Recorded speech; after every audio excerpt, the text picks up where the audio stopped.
মনে রাখবেন, যখনই কেউ আপনাকে মন মতো ইউজ করতে পারতেছে না বা কোনোভাবে আগের মতন ব্যবহার করতে পারতেছে না, তখনই আপনাকে একটা কথা সে শুনায় দিবে যে তুমি না অনেক বদলে গিয়েছো।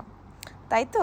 তো এই কথাটা কিন্তু আমরা সবাই জীবনে অনেকবারই শুনে থাকি, অনেক মানুষের কাছে কিন্তু অনেক সময় শুনে থাকি। এটা এমন না যে আমরা প্রতিদিন শুনি, কিছু কিছু স্পেসিফিক মানুষ যাদেরকে হয়তো বা মানে যারা মেইনলি আমাদের জীবনে ভুল মানুষ, বা যে মানুষটা যতটুকু সময় আমাদের থেকে পাওয়ার দরকার ছিল তার থেকে আমরা বেশি সময় দিয়ে দিয়েছিলাম বা বেশি ভালোবেসে ফেলেছিলাম, তো ওই মানুষগুলো থেকে এগুলো একটা সময় শুনবে। আর তখন তুমি ভাববা যে তুমি এখন ঠিক পথে আসো, তারা এই জিনিসটা বলতেছে মানে এখন তোমাকে আর তারা ইউজ করতে পারতেছে না।